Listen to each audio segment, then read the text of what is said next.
brothers and sisters, ladies and gentlemen, students and scholars, teachers and trainers, professors and professionals, listeners and learners, those who are listening, watching from the field of science, commerce, arts and engineering, the most honorable President Prime Minister Narendra Modi ji, respected ministers and doctors, honorable advocates, advertisers, administrators and advisors, reverend fathers and mothers, affectionate sons and daughters. I, Dr. Rakesh, heartily, cordially welcome all of you. It is really nice time, nice place, nice section. You are listening the truth of science and spirituality. Dear friends, from language to literature, you will know that how on superstitions were described by Oliver Goldsmith. All the students of English literature, language and grammar, those who are preparing themselves, fundamentally, they must listen. That will help him in understanding the complex ideas of literature.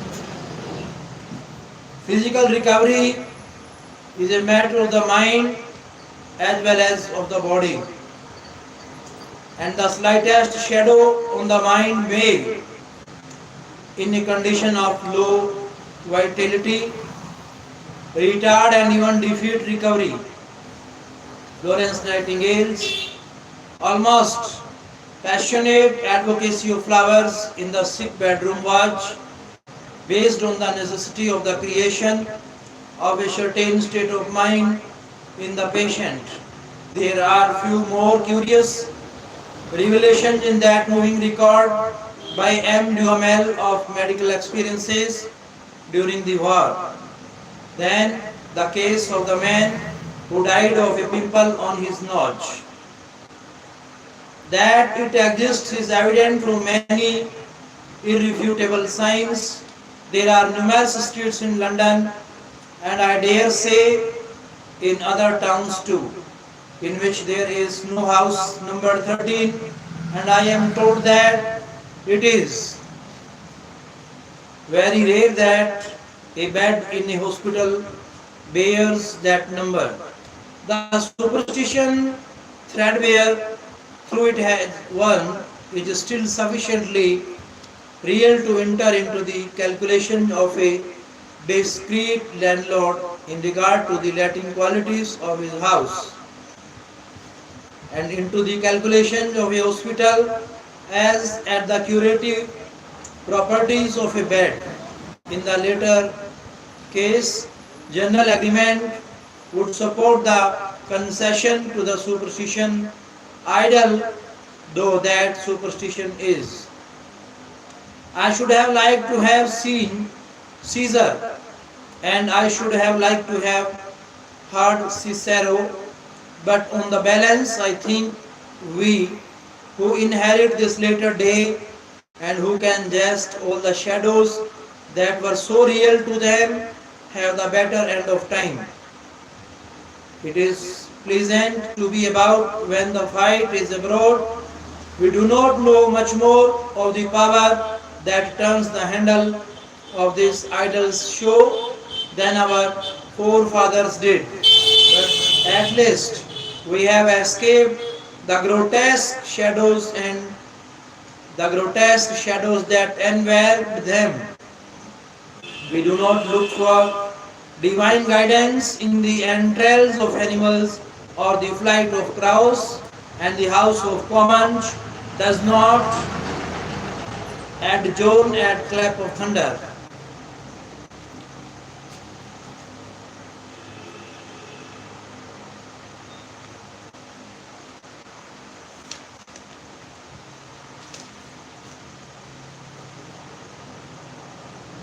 Summarize A.G. Gardiner's view on superstition as expressed in the essay entitled On Superstitions.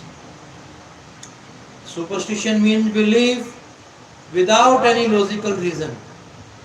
Blindly, when we accept any thought, any concept of the society, that is superstition. The author speaks about some of our superstitious beliefs. For example, number 13 is believed as an inauspicious number. Going under a ladder as something inauspicious, etc.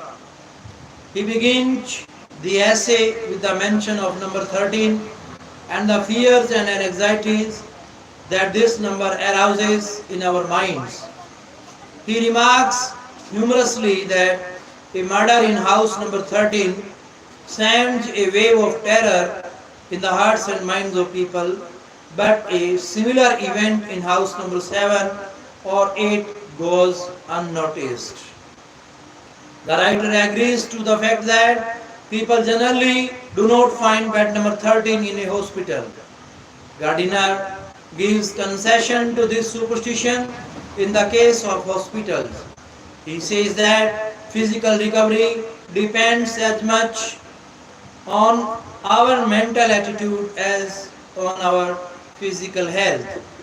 Good health is a combination of body and mind.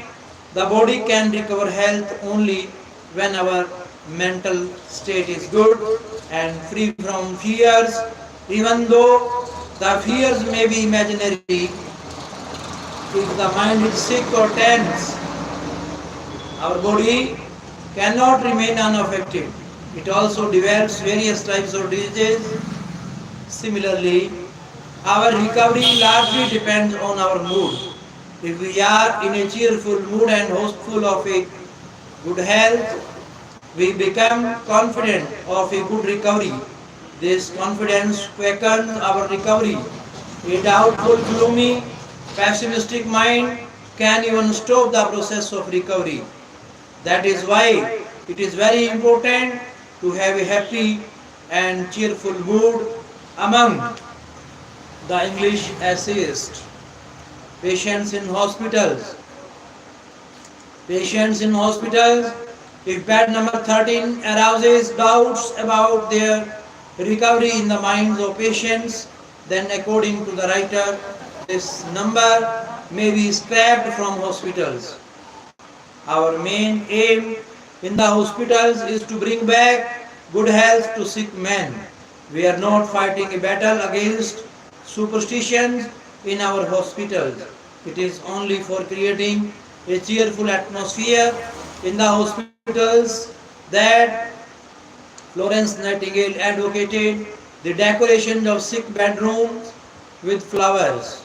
Similarly, the French writer M. Duhamel refers to a case in a military hospital during World War I where a patient died because of his baseless fear about a pimple that aroused on his nose. Gardiner says that with little knowledge about nature and the universe, it was unnatural. It was natural for man to be superstitious. Man knew nothing about the mysteries of nature. Man thought that he was merely a plaything in the hand of forces of nature, which appeared so frightening and powerful. It was but natural that man developed many superstitious beliefs and tried to find ways to save himself from calamities. Man was carried away by floods, drowned in waters, burned down by fire, and killed by diseases. He saw lightning and heard the roar of thunder. Man thought that it was an expression of God's anger for him because he did not know the physical reasons of these things. He did not understand as to why people fell ill and then died. He came to the conclusion that it was a punishment for his wrongdoings. He believed that the powers which rule the world are kind and cruel both. He did not know why these powers were sometimes helping and at other times destructive. He thought that everything in the universe was related to his fate. The ruling powers expressed their wrath or pleasure through thunders or flight of birds. These powers were supposed to warn and guide man through various natural events, thunder, lightning, rainstorm, etc. These events were called these events were called omens. As a result, men almost always sought the advice of fortune teller, especially in time of difficulties. A.Z. Gardiner writes it was no discredit to be superstitious when all the functions of nature were unexplored. And man seemed the plaything of beneficent or sinister forces that he could neither control nor understand, but which held him in the hollow of their hand. He related everything that happened in nature to his own inexplicable existence, saw his fate in the clouds, his happiness or misery announced in the flight of birds, and referred every phenomenon of life to the soothsayers and oracles.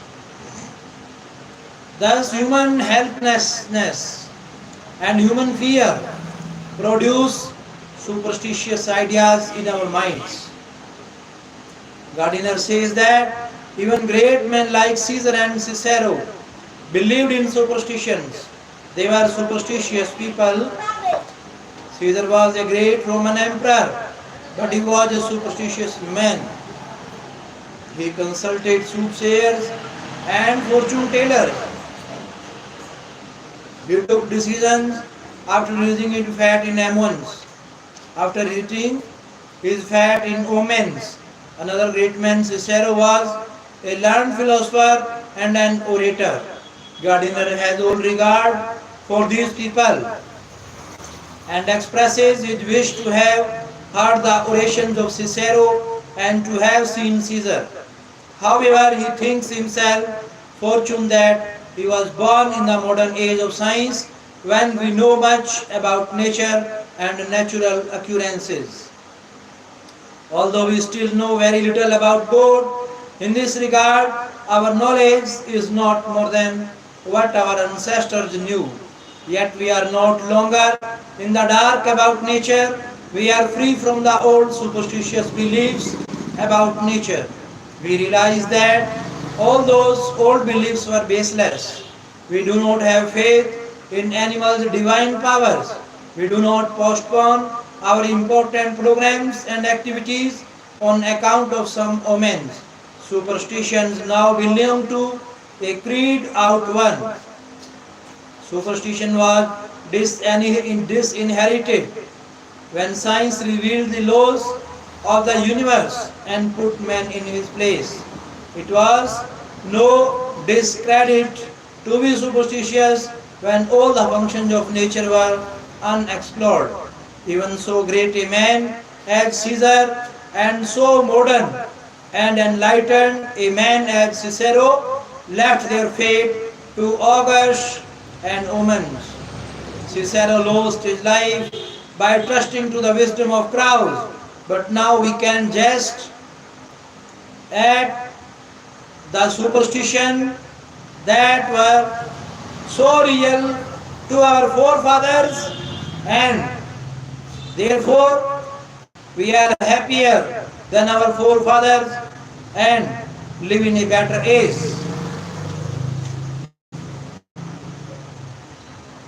Dear friends, as you have heard that in praise of ignorance, related to that, some important questions you have to prepare from the exam point of view that will help you in your examination, whether you are preparing your NET or SLET examination in English literature. Claire Bellow says it is by ignorance alone that we advance through the rough seas of our mortal life. Comment with reference to Claire Bellow's essay in praise of ignorance. In his essay entitled In Praise of Ignorance, Hilaire Belloc writes in a delightful and novel manner about ignorance, which he thinks is not means. He says that in many cases, ignorance is a bliss and adds to our joys of life. Ignorance has the power to flood the mind with happiness. Ignorance brings spiritual beatitude. According to the writer, all our loves, hero worship, dramas, our hopes of peace in future, and our vision of fortune are the fruits of ignorance. Often we are happy only because we do not know how others are thinking about us. We think that they are friendly to us and they have love and respect for us, but in fact they are only tolerating us and they have numerous grudges against us. In the heart of their hearts, they might be ridiculing us. Thus, according to Hilaire Belloc, ignorance is a blush. In Hilaire Belloc's words, it is by ignorance alone that we advance through the rough seas of this our mortal life. The metaphor is not original. I do not claim it so. I copy it from others. Were not men ignorant of that, of what lay before them, no one would face the adventure. Write a note on Hilaire Belloc's prose style. Summarize Belloc's essay entitled In Praise of Ignorance. His style, Hilaire Belloc is among the greatest writers of essays in modern times. He was a friend of G.K. Chesterton, but he was not primarily or instinctively a journalist like his friend. He was a scholar of considerable eminence. His studies in history were particularly wide and deep. As an essayist, he is well known for his humor and ease. His prose style is on the whole free from journalistic peculiarities. Through many of his essays were originally written for newspapers and periodicals. He is at heart a scholar, and even though the rambling style of his essays, the reader can mark the love of life. Well assimilated scholarship and intellectual maturity of the essayist, Belloc is a master of both long and short sentences. In a long sentence, he is usually emotional and poetic. In a short sentence, he is frequently ironical. Both these aspects, however, are integrated.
Summary of the essay. In his essay entitled In Praise of Ignorance, Belloc writes in a delightful and novel manner about ignorance.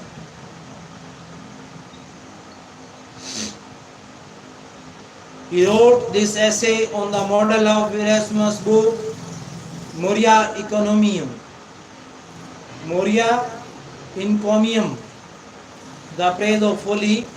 He begins by saying that ignorance rules mankind. Our field of knowledge is very small compared to the vast oceanic field of our ignorance. We know really nothing, even about those things which we believe are familiar things. Our ignorance about them is much more than our knowledge. He says that it is good to become conscious of our ignorance because knowledge of our ignorance is the first step towards learning. Most people regard the examination system as a menace.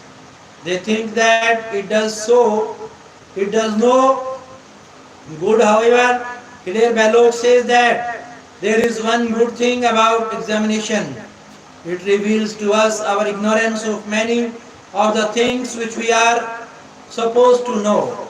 Belloc humorously states that ignorance has a spiritual attribute. It floods the mind with happiness. Belloc says that ignorance is a very draught of beatitude. In Belloc's view, all our loves, all our hero worships, all our dreams, all our hopes of peace in future, and our vision of fortune are the fruits of ignorance. Often we are happy only because we do not know how others are thinking about us. We think that they are friendly to us and they have love and respect for us. But in fact, it all falls short. In fact, they just tolerate us. They have many grudges against us, but they do not express their real feelings in our presence. Belloc says that in comparison to our knowledge, our ignorance is vast, but ignorance keeps us happy. We look at a beautiful landscape, it makes us happy. Its charm attracts us. But if we knew the wicked people living therein, our happiness would vanish. We depart from our friend with the thought of their love and affection for us. But if we knew their real thoughts and views about us, they would make us sad. We face great difficulties and situations bravely only because we do not know what would happen in future. The ignorance of the future happenings make us do great adventurous deeds. If we knew the results of our adventurous deeds, we would not face the danger. In this way, ignorance has many advantages in life. It keeps us happy. It makes us do brave deeds. Hilaire Belloc gives an interesting example of a man who was proud of his happy and successful life. He was like the successful businessman of advertisement. In a luncheon, he told the writer that he was deeply satisfied with his life. Within 24 hours, he got wounded in a car accident. His jaw was broken and now he would never boast of his happiness. His ignorance of the coming accident kept him happy. Thus ignorance brings in happiness. He concludes his essay saying, in consideration of all this, I thank God for my own ignorance, and though it is unfortunately less than that of most people, I flatter myself. It will serve, he says, it is by ignorance alone that we advance through the rough seas of this our natural or mortal life. Were not men ignored of what lay before them, no one would face the adventure. Dear friends, you are listening selected snowberries. Related to this, some questions are very important questions. After explanation that you have to prepare. What, according to Aldous Huxley, is the value of snowberry in our society? A snob is a person who pretentiously assumes a superior social status. He is a social climber who attempts to hide vulgarity beneath affected manners and continual boasting of important connections. There are many different kinds of snowberries. For example, DJ snowberry, snobbery of family, culture snobbery, boots snobbery, modern snobbery, art snobbery. Snobberies ebb and flow, their empire rises, declines and falls in the most approved historical manner.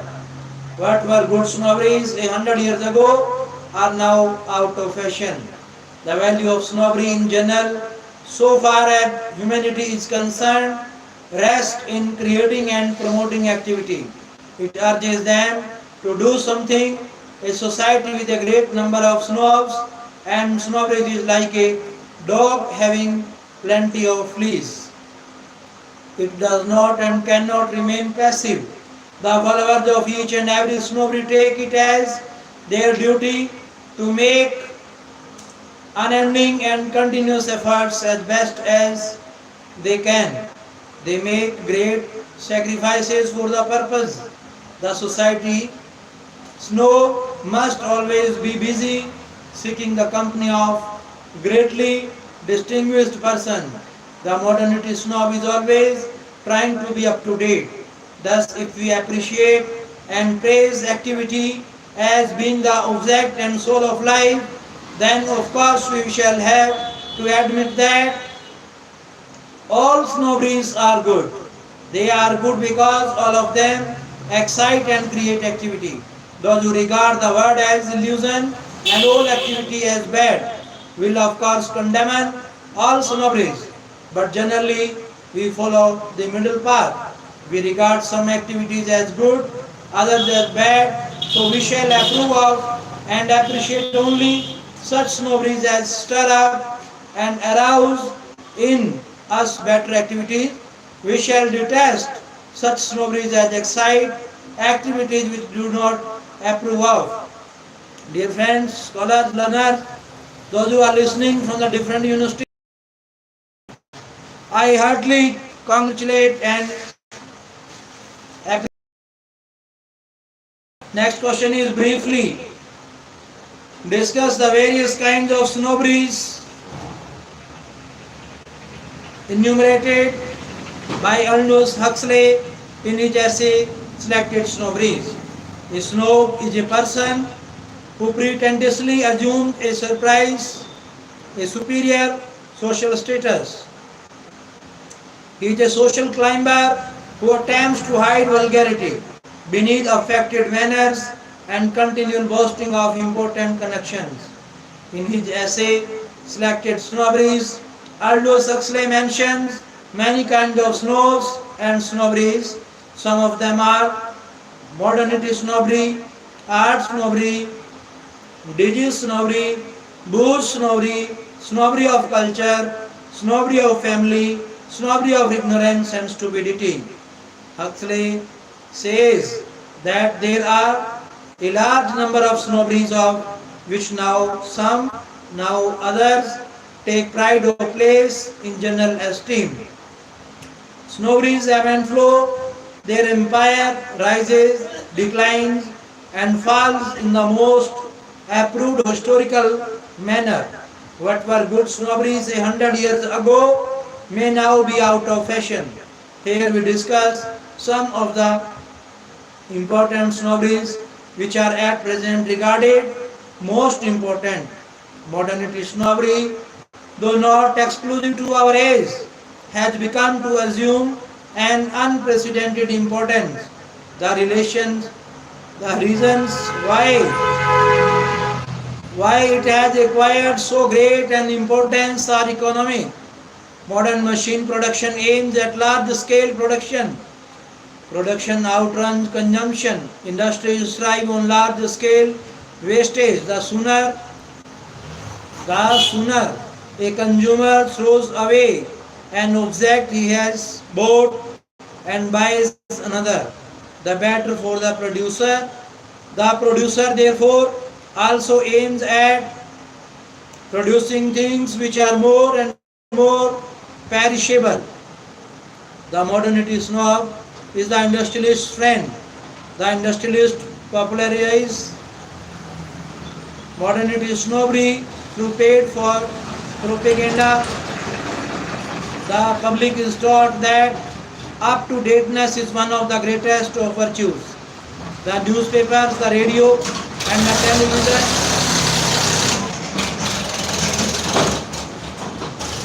help the industrialists in making us modernity snobs. We are also modernity snobs now. Most of us are also art snobs.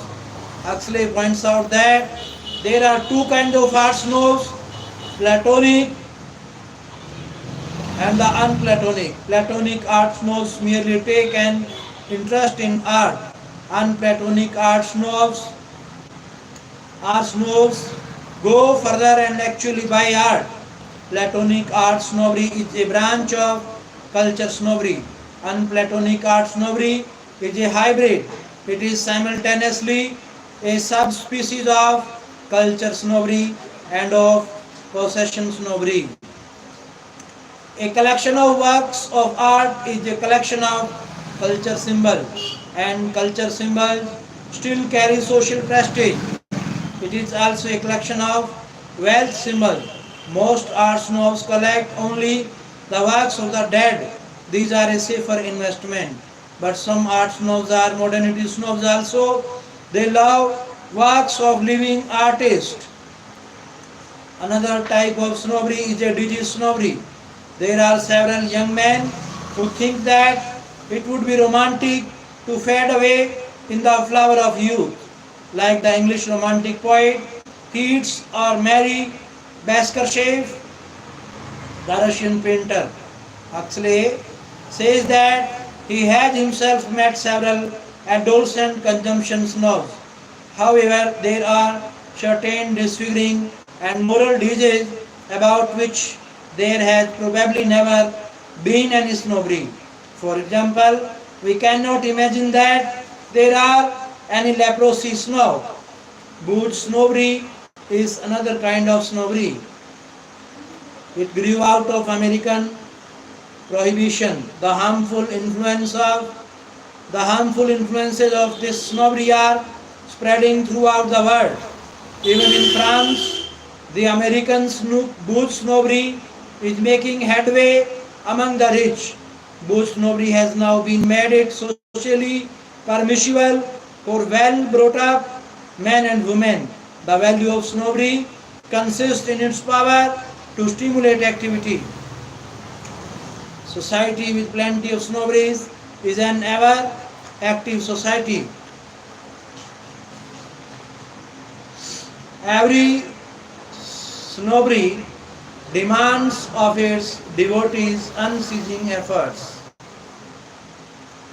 The society snob must be perpetually seeking the company of great distinguished person.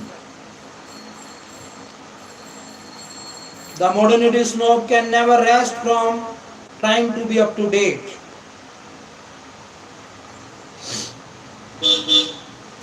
If we regard activity as being in itself good, then we must regard all snobberies as good.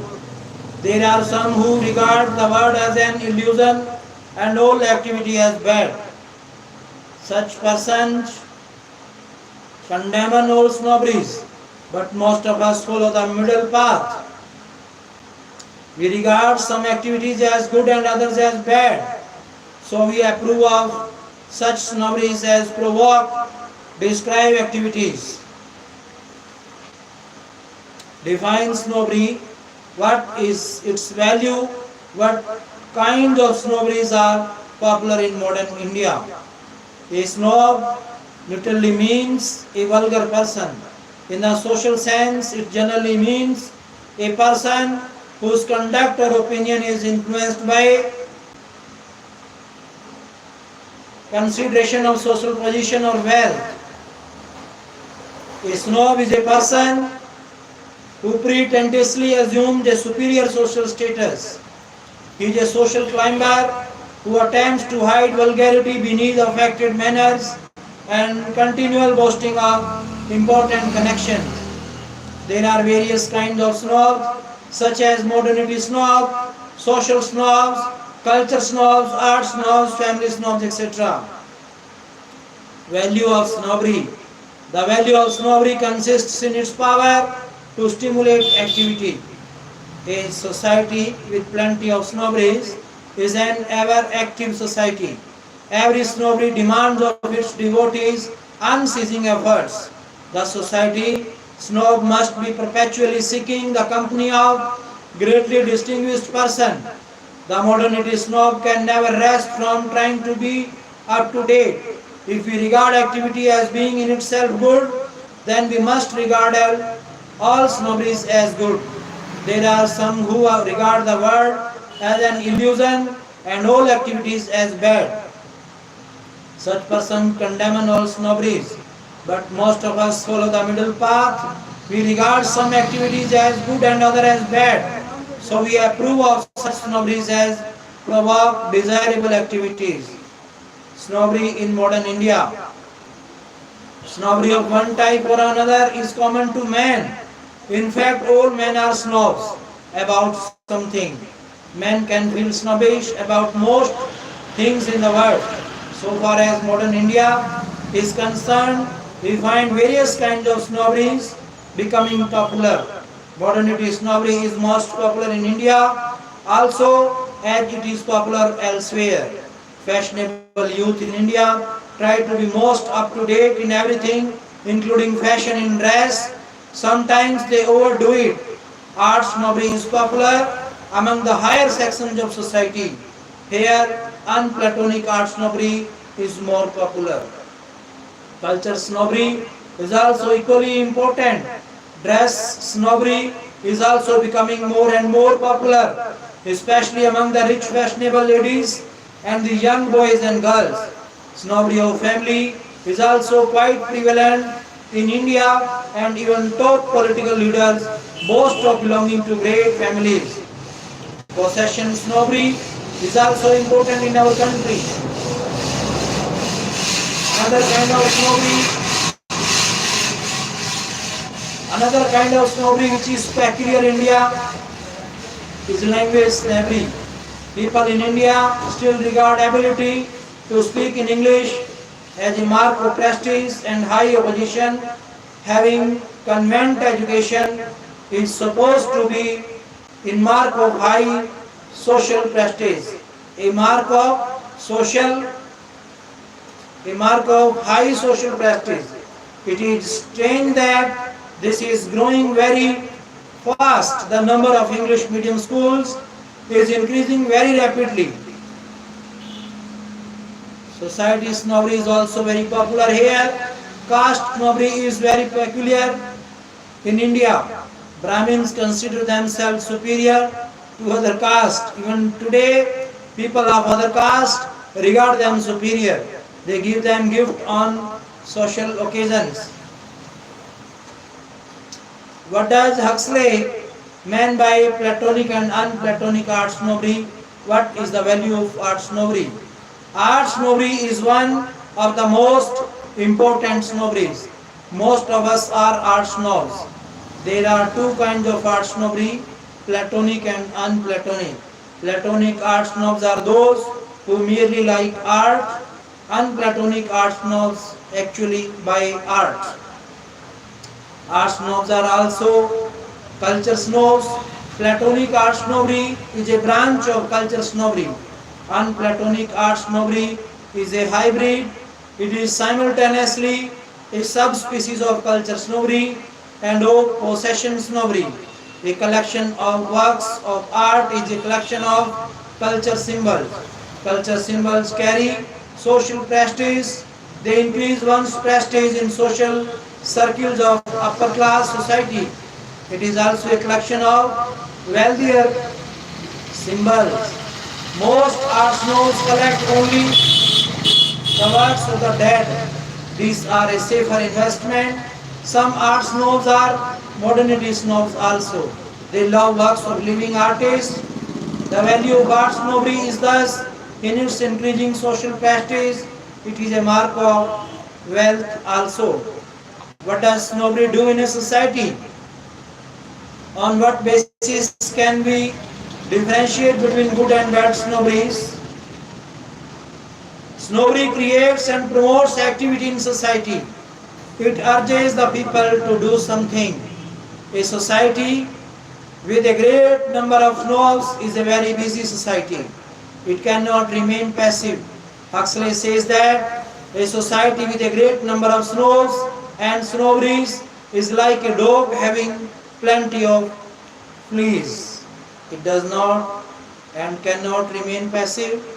The followers of various snobberies take it as their duty to make unending and continuous efforts in the direction of their respective snobberies.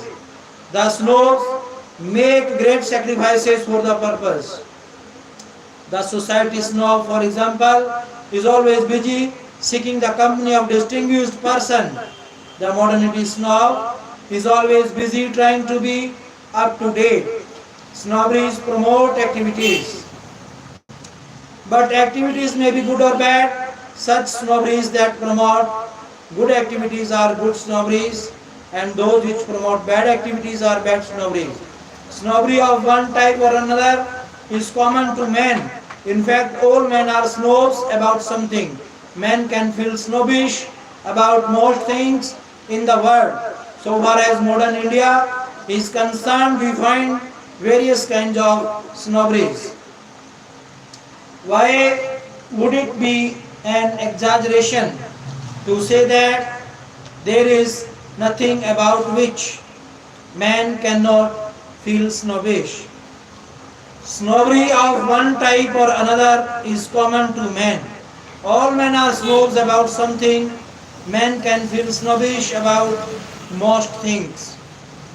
However, as Huxley says, it would be an exaggeration to say that there is nothing about which man cannot feel snobbish.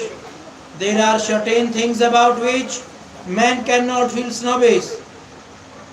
For example, there can possibly be a man who is leprosy snob. Generally, there can be no snobbery about certain disfiguring and mortal diseases. However, there certainly are disease snobs. This is particularly so with the disease of the rich. There are disease snobs who think that it is romantic to fade away in the flower of youth like Keats. Keats was a romantic poet who died of tuberculosis at an early age. Dear friends, you have heard and you have listened about the snobs. Today it is very nice time, nice place, nice section. You are listening language to literature.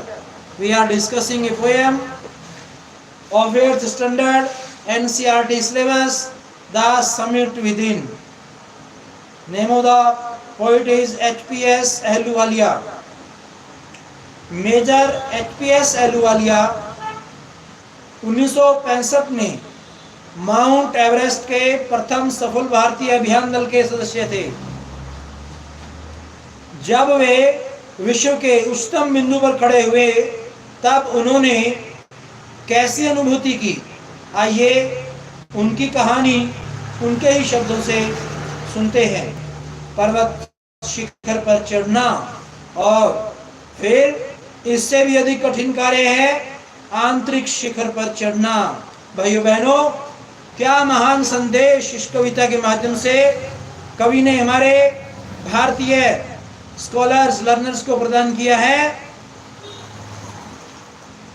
कौन सा है आंतरिक पर्वत शिखर जिस पे मनुष्य को चढ़ना है? सुनिए, ध्यान से सुनिए। जब मैं एवरेस्ट के शिखर पर खड़ा हुआ, हमारे नीचे मीलों दूरी के परिदृश्य को देख रहा था, तब मेरे अंदर उमड़ी सभी भावनाओं में से जो सबसे प्रमुख थी वह विनम्रता की थी। मेरे अंदर की शारीरिक प्रकृति ऐसा कहती हुई प्रतीत हुई, धन्यवाद हे ईश्वर, यह सब समाप्त हो गया है, अर्थात चढ़ाई सफलतापूर्वक पूर्ण हो चुकी है। फिर भी आनंद विभोर होने के बजाय वहाँ उदासी का एक हल्का पुट था। क्या यह इस कारण था कि मैंने पहले ही सबसे ऊंची चढ़ाई तय कर ली थी और अब ऊंचा चढ़ने के लिए कुछ नहीं होगा, और यहाँ के बाद सभी सड़कें या मार्ग नीचे की ओर ही ले जाएंगी। एवरेस्ट शिखर पर चढ़कर आप हर्ष व कृतज्ञता की गहरी भावना से अभिभूत होते हैं।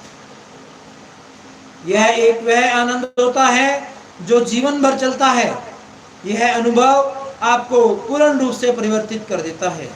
व्यक्ति जो पर्वतों पर आया है अर्थात चढ़ चुका है, वह पुनः अर्थात आगे भी वैसे का वैसा ही नहीं रहता है, अर्थात उसकी सोच में अत्यधिक सकारात्मक परिवर्तन हो जाता है। जैसा कि एवरेस्ट शिखर पर चढ़ाई के उपरांत मैं जीवन की ओर मुड़कर देखता हूँ तो मैं एक अन्य शिखर का उल्लेख किए बिना नहीं रह सकता हूँ। मस्तिष्क या सोच का शिखर न कम विकट और न चढ़ने में आसान।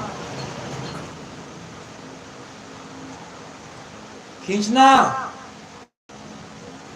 यहाँ तक कि शिखर से नीचे उतरते हुए जब एक बार शारीरिक थकान जा चुकी थी, मैंने स्वयं से प्रश्न पूछना आरंभ कर दिया कि मैं एवरेस्ट पर क्यों चढ़ा था। शिखर पर पहुंचने के कार्य की मेरी कल्पना पर इतनी पकड़ क्यों थी। यह पहले ही भूतकाल की एक चीज थी, कुछ कल किया गया कार्य ही था। व्यतीत होते हुए प्रत्येक दिन के साथ यह और अधिक दूरस्थ होता जाएगा, और फिर क्या शेष रहेगा? क्या मेरी स्मृतियां ही धीरे धीरे धूमिल होती जाएंगी?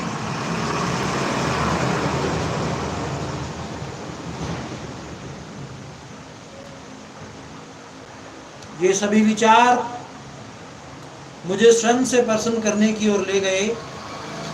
जैसे कि लोग पर्वतों पर क्यों चढ़ते हैं, इस प्रश्न का उत्तर देना आसान नहीं है।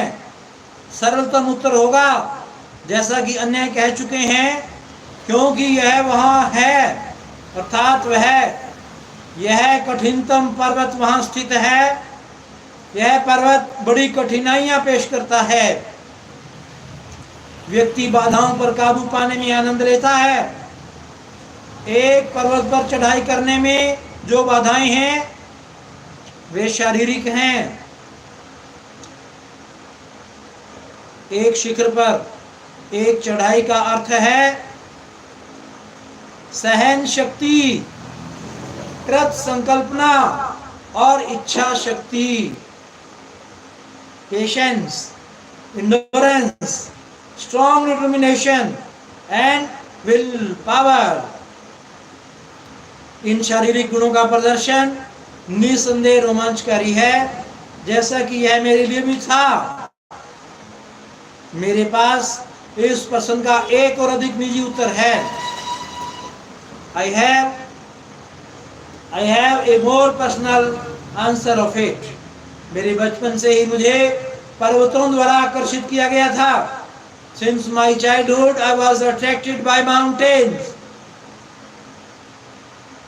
मैं मैदानों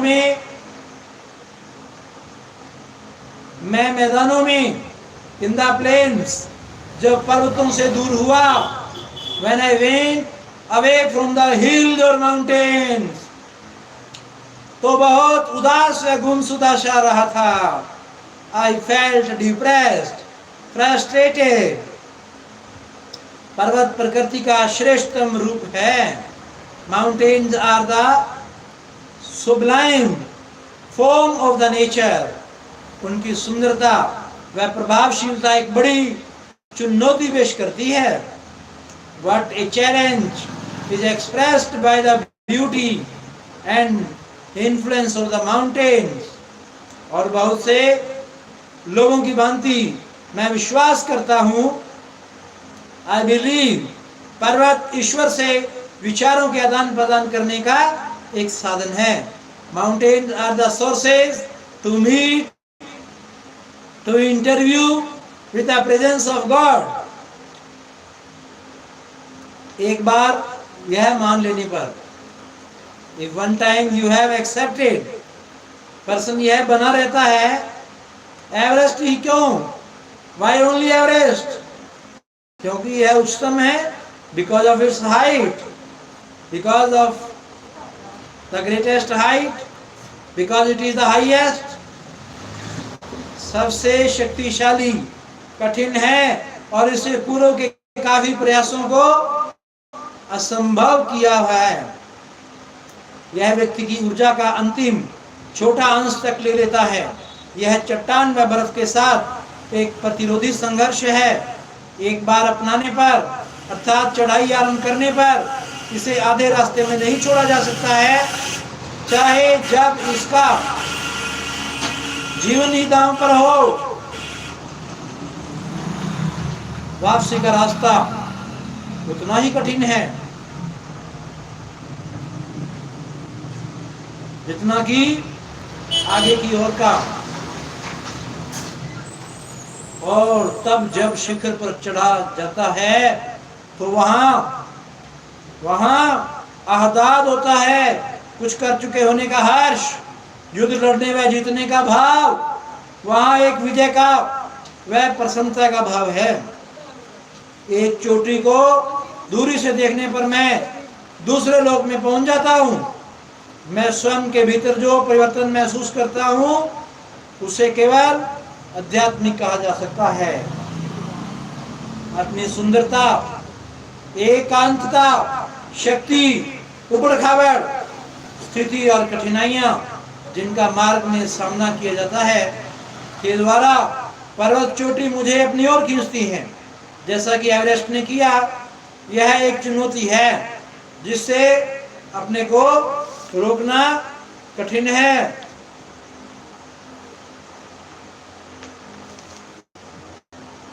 पीछे मुड़कर देखने पर मैं पाता हूं कि मैंने अभी पूर्णतः स्पष्ट नहीं किया है कि मैं एवरेस्ट पर क्यों चढ़ा। यह एक ऐसे प्रश्न का उत्तर देना है जैसे आप क्यों सांस लेते हैं, आप अपने पड़ोसी की सहायता क्यों करते हैं, आप अच्छे काम क्यों करना चाहते हैं। कोई अंतिम उत्तर संभव नहीं है। और फिर यह तथ्य है कि एवरेस्ट के केवल एक शारीरिक चढ़ाई नहीं है, अर्थात हम शरीर से भी ऊंचाई पर नहीं पहुंचते हैं, बल्कि हमारी सोच, हमारी क्रियाएं आदि भी ऊंची हो जाती हैं। व्यक्ति जो पर्वत शिखर पर हो आया हो वह इस विशाल विश्व में अपने स्वयं की लघुता के प्रति विशेष तरीके से जागरूक हो जाता है। एक पर्वत की भौतिक विजय अर्थात शारीरिक रूप से पर्वत पर चढ़ना उपलब्धि का केवल एक भाग है। उसकी बजाय शारीरिक विजय की बजाय इसका और अधिक महत्व है। इसके शारीरिक विजय के बाद कार्य पूर्णता का भाव आता है। अपने परिवेश से ऊपर उठने की गहन लालसा की संतुष्टि होती है।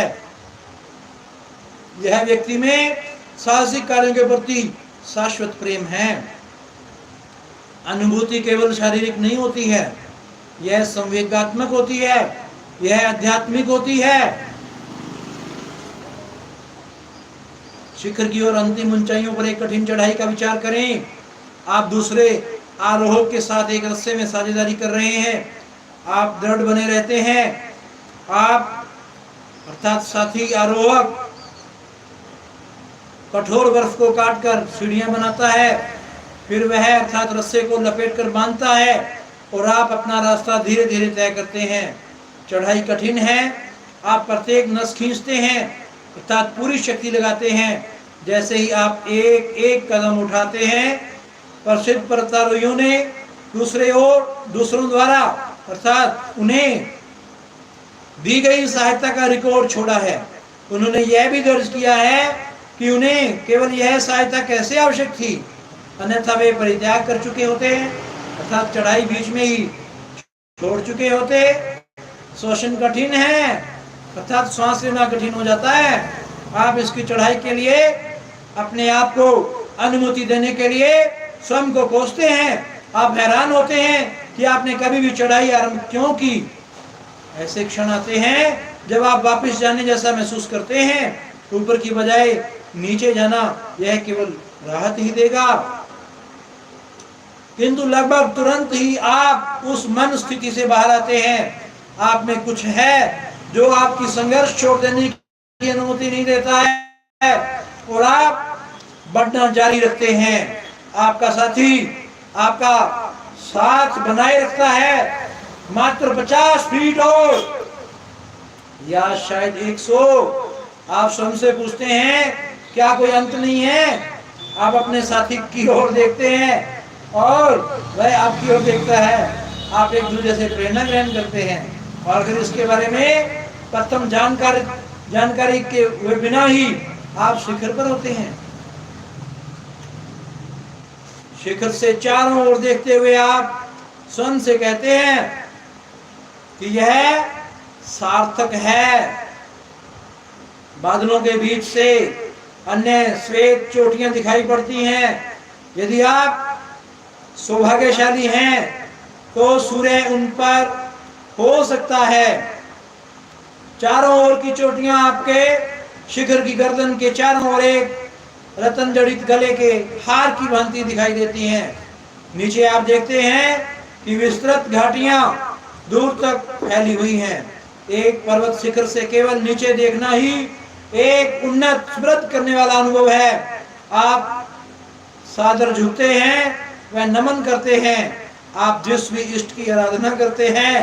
मैंने एवरेस्ट पर गुरु नानक का एक चित्र छोड़ा, रावत ने देवी दुर्गा का एक चित्र छोड़ा, उदोर जी ने भगवान बुद्ध का एक अवशेष छोड़ा, एडमंड हिलेरी ने बर्फ में चट्टानों पर वह पत्थरों के एक ढेर के नीचे क्रॉस को दबाया था। ये विजय के चिन्ह नहीं बल्कि सम्मान के प्रतीक हैं। शिखर पर चढ़ चुके होने का अनुभव आपको पूर्ण रूप से परिवर्तित कर देता है। एक दूसरा शिखर भी है। यह स्वयं आपके अंदर है, यह आपके स्वयं के मस्तिष्क में है। प्रत्येक व्यक्ति स्वयं के अंदर अपने स्वयं का पर्वत शिखर लिए चलता है। उसे स्वयं के और अधिक पूर्ण ज्ञान तक पहुंचने के लिए इसे अवश्य चढ़ना चाहिए। यह डरावना है और न चढ़ पाने वाला है। इस पर किसी अन्य द्वारा नहीं चढ़ा जा सकता है। आपको स्वयं को इसे करना पड़ता है। बाह्य पर्वत शिखर पर चढ़ाई का शारीरिक कार्य आंतरिक पर्वत पर चढ़ाई के कार्य के सदृश है। दोनों ही चढ़ाई के प्रभाव समान हैं। चाहे पर्वत जिस पर आप चढ़ते हैं वह शारीरिक है या संवेगात्मक है, वह आध्यात्मिक है। चढ़ाई आपको निसंदेह परिवर्तित कर देगी। यह आपको विश्व व आपके स्वयं के बारे में बहुत कुछ सिखा देती है। मैं यह सोचने का जोखिम लेता हूँ, अर्थात साहस करता हूँ कि एक एवरेस्ट विजेता के रूप में मेरे अनुभव ने मुझे वह प्रेरणा प्रदान की है कि जीवन की अग्नि परीक्षाओं का दृढ़ता से सामना करूं। पर्वत पर चढ़ना एक सार्थक अनुभूति थी। आंतरिक शिखर की विजय उतनी ही सार्थक है। आंतरिक शिखर शायद एवरेस्ट से भी ऊंचे हैं। Dear friends, question 1 is here. What are the 3 qualities that played a major role in the author's climb?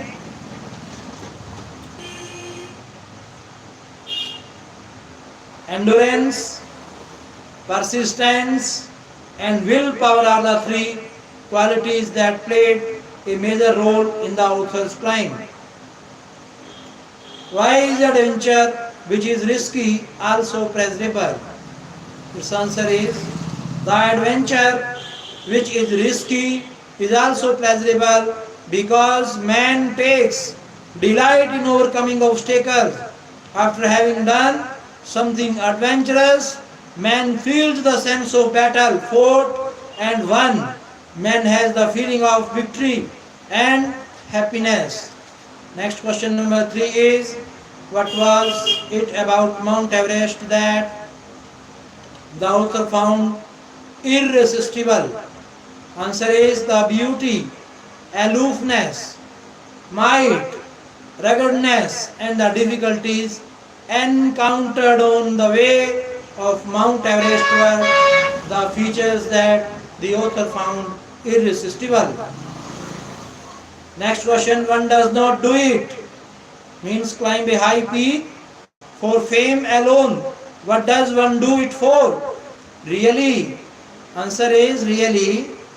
One climbs a high peak for the for the satisfaction of a deep urge to rise above one's surroundings and for reaching a fuller knowledge of himself. He becomes concise in a special manner of his own smallness in this large universe. This awareness defines an emotion mentioned in the first paragraph, which is the emotion. Its answer is the emotion mentioned in the first paragraph is humility. What were the symbols of reverence left by members of the team on Everest? Its answer is a picture of Guru Nanak, a picture of goddess Durga, and a relic of the Buddha were the symbols of reverence left by members of the team on Everest. Next question. What, according to the writer, did his experience as an Everest teach him? According to the writer, his experience as an Everest taught him to face life's ordeal resolutely. Write a sentence against each of the following statement. Your sentence should explain the statement. You can pick out sentence from the text and rewrite them. The first one has been done for you. One is the experience changes you completely. Its answer is one who has been to the mountains is never the same again. So next question number 2. Man takes delight in overcoming obstacles. Yes, its answer is man has eternal love for adventure. Overcoming obstacles inspires to face life's ordeals resolutely. Next question number 3. Mountains are nature at its best. Its answer is the beauty and majesty of mountains pose a great challenge. They are a means of communing with God. Next question is, the going was difficult but the after effects were satisfying. Its answer is, you wonder why you ever undertook the ascent. It teaches you much about the world and about yourself. Next question, the physical conquest of a mountain is really a spiritual experience. The experience is not really physical. It is emotional. It is spiritual. It changes you completely. It changes you completely. Dear friends, your presence praiseworthy and admirable. Next, you are listening 9th standard. Our 9th standard students, those who are appearing, have read this poem, Rain on the Roof, for T. Scanny. कविता के विषय में क्या लिखा गया है? जब गगन आकाश को श्याम काले मेघों अर्थात बादलों द्वारा आच्छादित कर लिया जाता है, ढक लिया जाता है और वर्षा आरंभ हो जाती है, तो क्या आपने छत पर हल्की वर्षा की पट-पट कभी सुनी है? पैटर। जैसे ही आपने प्रकृति की यह धुन सुनी हो, जैसे ही आपने प्रकृति की धुन सुनी, तो आपके मस्तिष्क में क्या विचार कांधे? कविता को पढ़िए और तलाश करने के लिए कि वर्षा को सुनते हुए कवि ने क्या स्वप्न देखा। जब तारों भरे संपूर्ण गोल क्षेत्र आकाश में नम मेघ मंडराते हैं और उदास अंधकार धीरे धीरे वर्षा रूपी अश्रु से रोता है,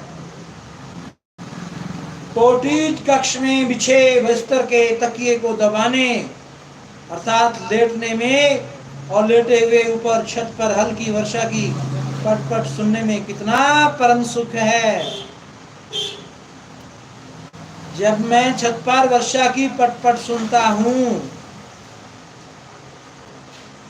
तो छत की लकड़ी की टाइल्स पर प्रत्येक टन टन दिल में गूंजती है और हजारों स्वप्नत्व कल्पनाएं व्यस्त व्यक्ति के मन में उभरती हैं और हजारों यादें अपनी हवाई ताना बाना बुनने लगती हैं। मीन्स प्रकृति का संगीत ही हमारे हृदय को जागृत कर सकता है, हमारी स्मृतियों को तरोताजा कर सकता है।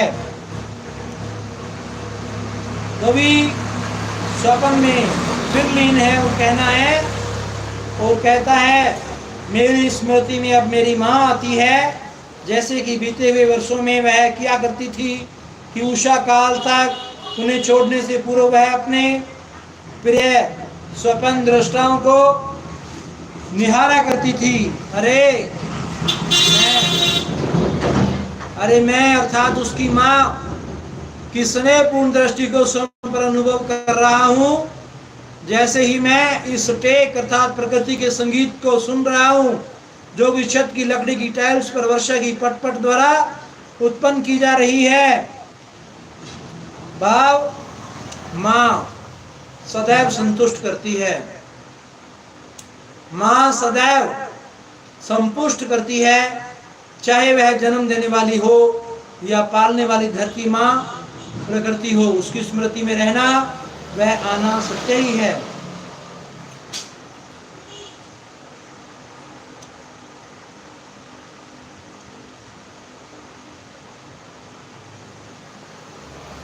What do the following phrases mean to say, discuss in class? Humid shadows means dark clouds full of humidity. Starry spheres, group of stars in the sky. What a bliss, a great joy. 1,000 dreamy fancies into busy being start. A man is lost in reveries. 1,000 recollections weave their air threads into woof. Old memories bring pictures to mind. What does the poet like to do when it rains? Its answer is when rain comes, the poet likes to lie on a cushioned bed in his cottage. He wants to listen to the pattering sound of rain softly falling on the tiles of the roof. Next question. What is the single major memory that comes to the poet? Who are the darling dreamers he refers to? Its answer is the poet thinks of his mother looking fondly on his face while he lay in bed. The darling dreamers are referred to the poet's brothers and sisters when they were children. Next question number 4 is the poor now a child? Is his mother still alive? Its answer is the poet is no longer a child. He is grown up. His mother is dead. He often recollects her face. When you were a young child, did your mother tuck you in as the poet did? Answer is yes, my mother took care of me. She used to tuck me in. Do you like rain? What do you do when it rains steadily or heavily, as described in the poem? Yes, its answer is yes. I like the rain. When it rains during the day, I put on my raincoat and like to walk in the rain. If it rains at night, I listen to its patter and the crack of lightning. Next question is, does everybody have a cozy bed to lie in when it rains? Look around you and describe how different kinds of people or animals spend time, seek shelter, etc. during rain. Everyone doesn't have a cottage and a cozy bed. There are people who live in small huts. During the monsoon, their life is most miserable. Their huts are half sunk in water and look like boats. They have leaky roofs and oozing floors. They spend sleepless nights. They huddle in a safe corner, and the stray animals have no place to go. They stand motionless in the pouring rain. Some unfortunate people don't own huts either. They live in improvised tents. During the rain, their lot is no better than that of the homeless animal. How does the poem open? In its answer, the poem opens with a note of happiness. The poet feels that in a pouring rain, if we lie on the bed and enjoy the patter, means music of nature, of the soft rain, it is a bliss. Next is, what is the message or theme or central idea of the poem? Its answer is, the message or theme or central idea of the poem is that we should enjoy rain and music of nature. It is more blissful for one who has dreamy fancies and sweet ears, in which the echo of refrains are heard now and then. Dear students, next question is, how does the poem conclude? Its answer is, the poem concludes on a note of happiness. The poet's mother comes in his memory, and she regards her darling dreamers. The poet feels her fond look on him as he hears the patter of the rain. Discuss on the aptness of the title, Rain on the Roof. Its title, its answer, the title is apt and suggestive. Rain in the title is the center of the thoughts. Similarly, roof is the cause of the melody of nature. The poet discusses the effects of the rain on the roof in the poem. Next question is, how has the poet personified darkness? Its answer is, the poet presumes darkness a human being. He finds darkness sad because the sky is black due to clouds. He further finds darkness weeping in rainy tears because the raindrops are falling from the black sky. Next question, what does the poet dream of while listening to the rain? Answer is, the poet has thousand dreamy fancies and recollection when he listens to the patter of the rain upon the roof. His mother also comes into his memory then. Next question, how can you say that this poem represents the melody of nature, or how is this poem onomatopoeia? Onomatopoeic. The poem represents the melody of nature by the usage of onomatopoeia. Sounds similar to the melodies they decline. The words tinkle, patter, echo are onomatopoeic, and they produce melody of nature.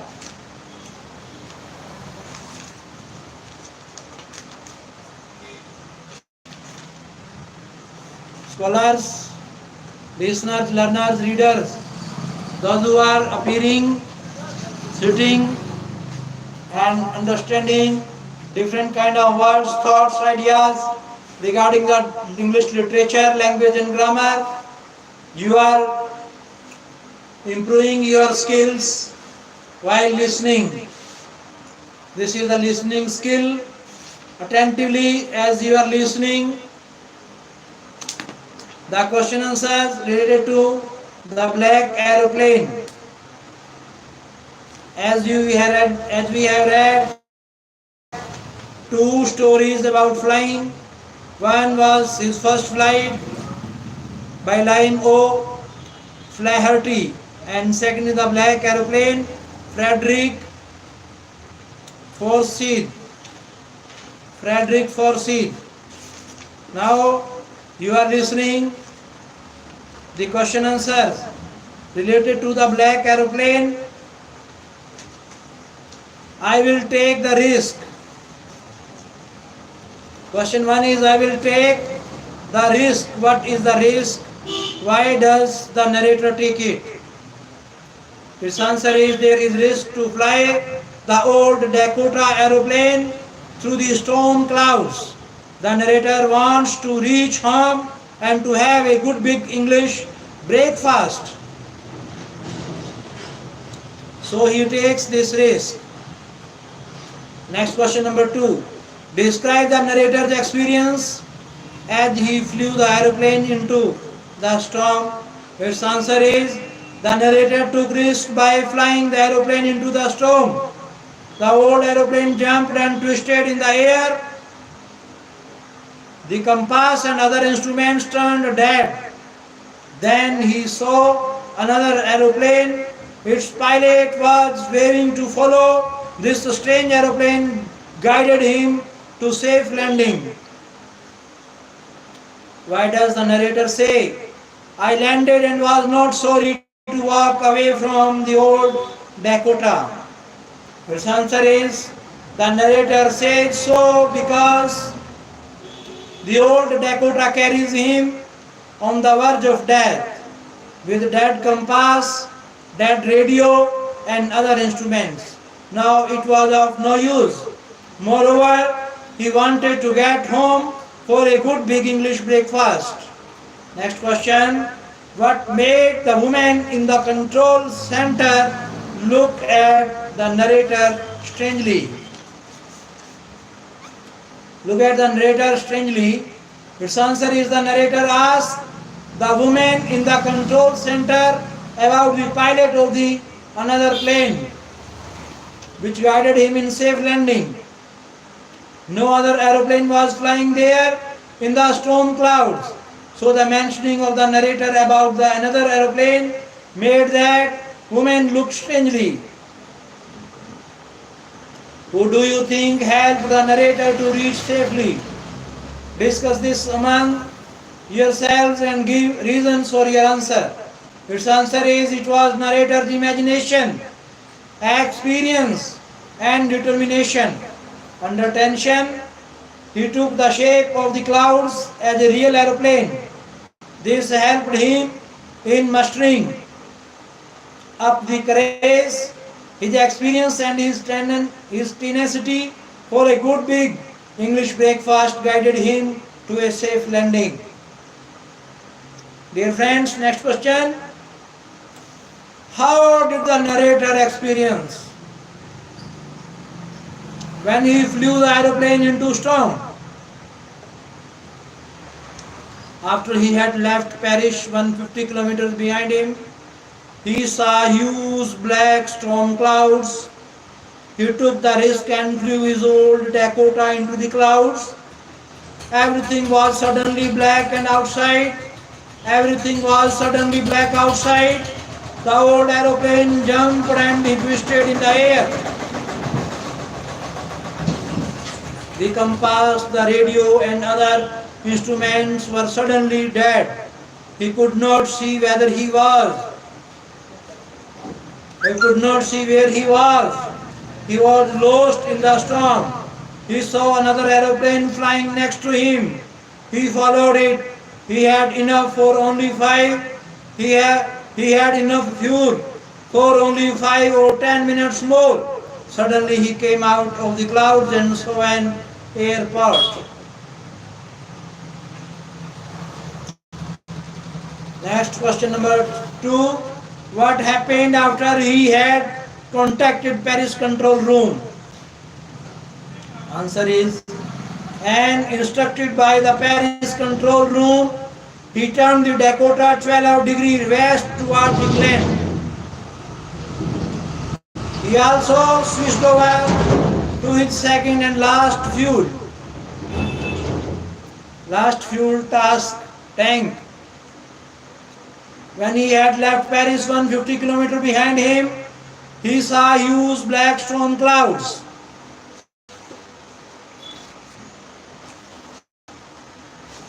In front of him across the sky. He had no option except going back to Paris. but he wanted to get home and have his breakfast. He took the risk and flew his Dakota straight into the storm. Next question, describe the dangerous situation the narrator found himself in. Its answer is, after he had left Paris 150 kilometers behind him, he saw huge black storm clouds. He took the risk and flew his old Dakota into the clouds. Everything was suddenly black outside. The old aeroplane jumped and twisted in the air. The compass, the radio and other instruments were suddenly dead. He could not see where he was. He was lost in the storm. He saw another aeroplane flying next to him. He followed it. He had enough fuel for only 5 or 10 minutes more. Suddenly he came out of the clouds and saw an airport. What surprise did the narrator have after landing safely at the airport?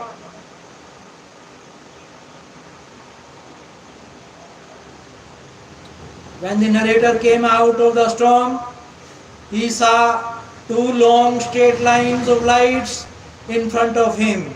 It was an airport, but he didn't know which. He landed safely near the control tower. He went and asked a woman in the control center where he was and who the other pilot was. He wanted to thank him. She looked at him strangely and then laughed.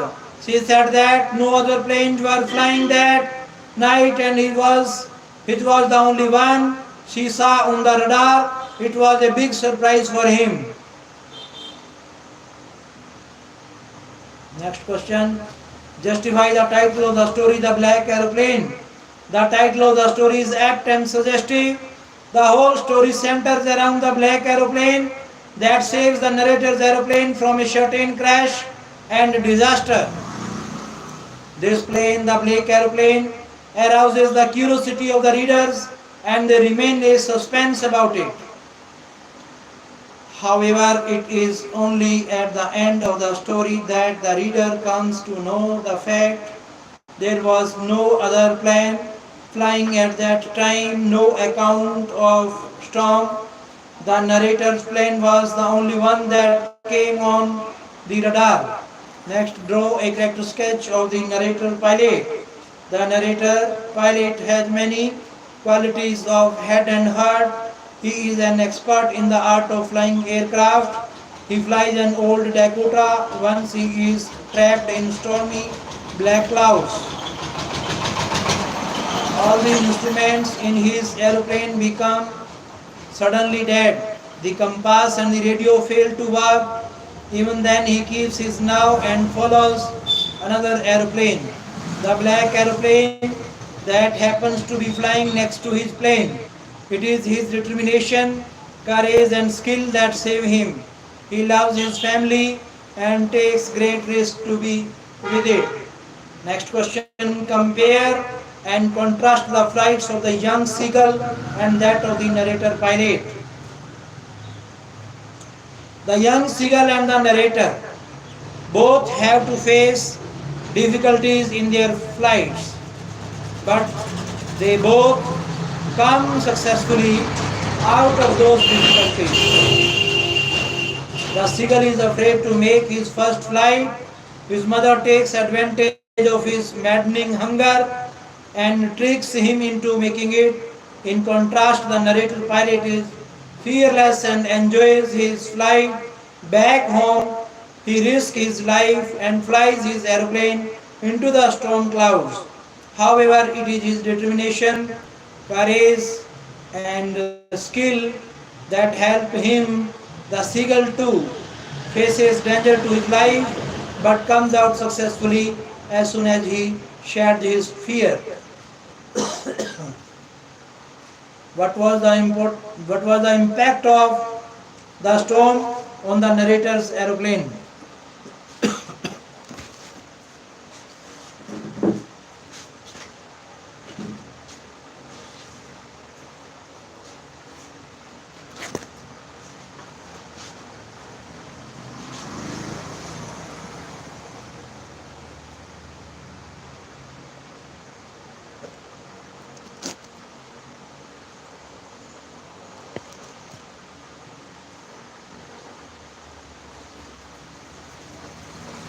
He had left Paris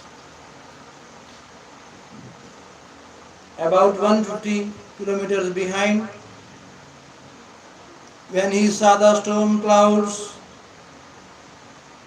They were huge and stood like black mountains in front of his aeroplane. He took the risk and flew his old Dakota into the storm. Everything suddenly became black and he could not see anything outside. His aeroplane jumped and twisted. His compass was dead. His radio too was dead. He could not see where he was.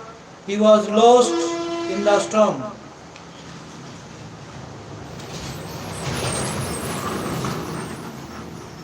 Why did the woman in the control center look strangely at the narrator? Its answer is, he landed at the airport, but he didn't know at which airport he had landed. He asked a woman in the control center where he was and who the other pilot was. He wanted to thank him for his valuable help. It seemed strange to her that he didn't know the place where he had landed. Also, no other planes were flying that night and his was the only one she could see on the radar. His strange questions made her look strangely at him. Dear friends, you have heard the question answer. This relevant questions, answers of the black aeroplane. You must keep in understanding that these are very helpful in listening. Next, you are listening how to tell wild animals.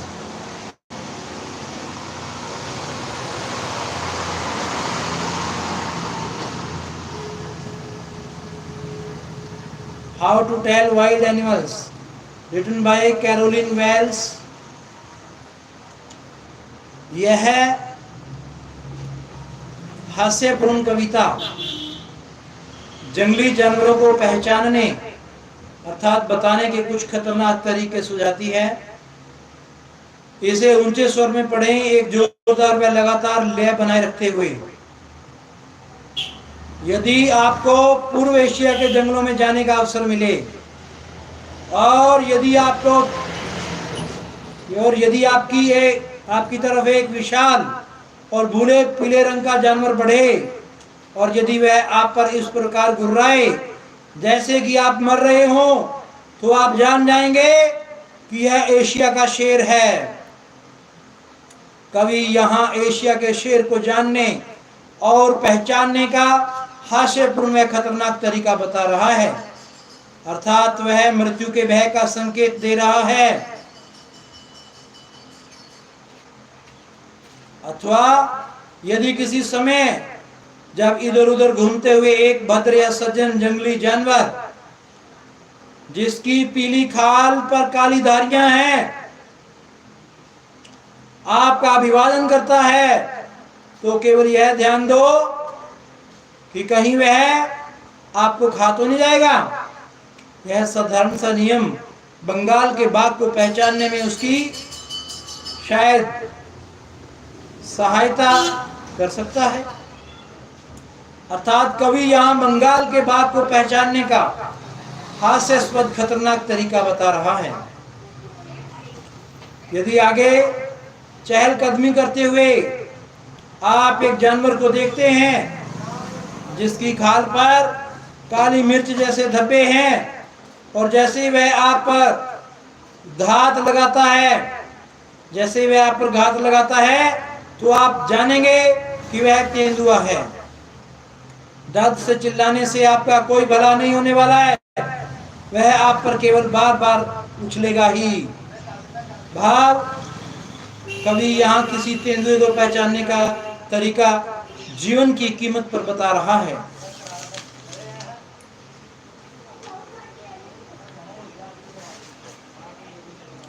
यदि आप अपने आंगन में चारों ओर घूम रहे हैं और आप वहां एक ऐसे जीव से मिलते हैं जो आपको बहुत बहुत कठोरता से बाहुपाश में ले लेता है, तो विश्वास कर लें कि वह एक भालू है।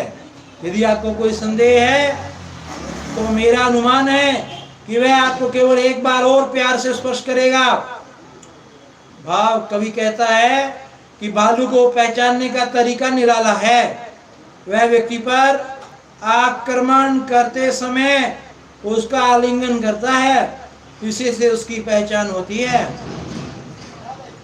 यद्यपि शिकारी जानवरों को पहचानने या उनमें अंतर करने में एक नौसिखिया उलझनग्रस्त हो सकता है, मगरमच्छ को आप हमेशा लकड़बग्घे से इस प्रकार का अलग कर सकते हैं कि लकड़बग्घे प्रसन्न मुस्कुराहट से पेश आते हैं, किंतु यदि वे रोते हैं तो वे मगरमच्छ होते हैं। कवि का लकड़बग्घे से मगरमच्छ को अलग करने का तरीका अनूठा है, अर्थात मगरमच्छ घड़ियाली आंसू बहाते हैं, असली गिरगिट छोटा होता है, एक छिपकली के प्रकार का, उसके कोई भी कान नहीं होते हैं और एक पंख भी नहीं होता है। यदि वृक्ष पर कुछ नहीं है तो वह गिरगिट जिसे आप देख रहे हैं, अर्थात कवि गिरगिट की बनावट की व्याख्या करता है और छिपे रूप में उसके रंग बदलने की ओर ध्यान आकर्षित करता है।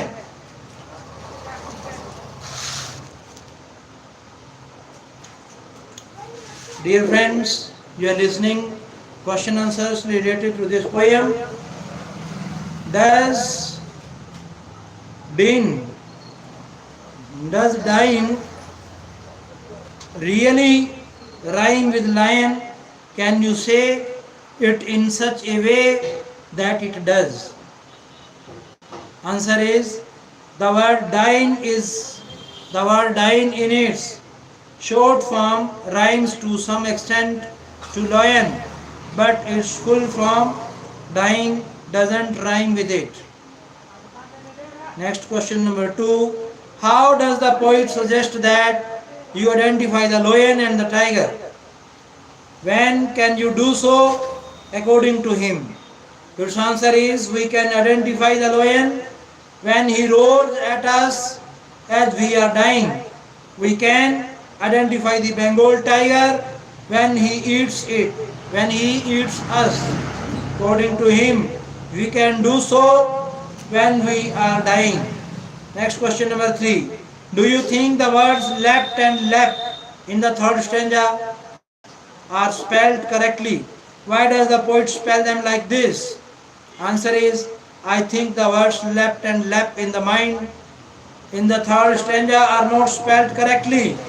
The correct spellings are leapt and leap respectively. The poet spells them like this for poetic effect. Do you know what a bear hug is? It's a friendly and strong hug such as bears are thought to give as they attack you. Again, hyenas are thought to laugh and crocodiles to weep as they swallow their victim. Are there similar expressions and popular ideas about wild animals in your own imagination, in your own languages? Its answer is yes. We have similar expression and popular ideas about wild animals in our own language, Hindi. These are Sher Dil with lion's heart, Chalak Lomdi, clever vixen. Next question number 5. Look at the line, a novice might non plus. How would you write this correctly? Why is the poet's incorrect line better in the poem? Its answer is, I would write it, a noise might get nonplussed and it would disturb the meter as well as the rhyming scheme of the poem. At present line 2 and 4 are of 6 syllable each and of the same rhyme. Therefore the poet's incorrect line is better than in poem. Can you find other example of poets taking liberties with language either in English or in your own language. In an English poem, The Duck and the Kangaroos, the poet Edward Lear takes liberties with the language in the third stanza in the following lines, and would probably give me the two matties, said the kangaroo. In these lines, the poet writes the word rheumatism as rheumatiz for the sake of rhyming. Roo means kangaroo and poetic effect. We can find examples of humorous poems in our own language, Hindi, and would probably give me the roo matich, said the kangaroo. Much of the humor in the poem arises from the way language is neat, although the ideas are funny as well. If there are particular lines in the poem that you especially like, share these with the class, speaking briefly about what is about the ideas or the language that you like or find funny. I find the following lines funny. And a noble wild beast greets you. Just notice if he eats you. The poet here calls the wild beast noble. When he eats you, it's a very funny. I find the language of the following lines funny. He'll only lap and lap again. A novice knight nonplus. The poet writes sleep as lap, and in the other lines he used adjective after the modal, while he should have used the bare infinitive here. Bare infinitive here. How does an Asian lion look? Answer is, an Asian lion is a giant beast. Its color is tawny, whose looks are very aggressive and fierce. It is found in Asian jungle. Next, question number 2. How can a Bengal tiger be discerned? Its answer is, a Bengal tiger is white with black stripes on a yellow ground. He is fierce and aggressive in his appearance. Next, question number 3. How can one identify a leopard? Answer is, leopard has peppered strokes. Leopard has peppered spots. Leopard is very fast and can jump, climb very quickly and easily. It is fierce and aggressive. Next, question number 4. What qualities does a bear have? A bear is fierce and very huge. It hews hard in order to kill its prey, as the poet tells us in this poem. What is the difference between a crocodile and a hyena? Both crocodile and hyena are dangerous. Hyena has a smile on the face, and a crocodile comes weeping. They are beasts. What features does the poet tell us about a chameleon? The poet tells that a chameleon can change its color according to the surroundings. This capacity helps him save himself from enemies.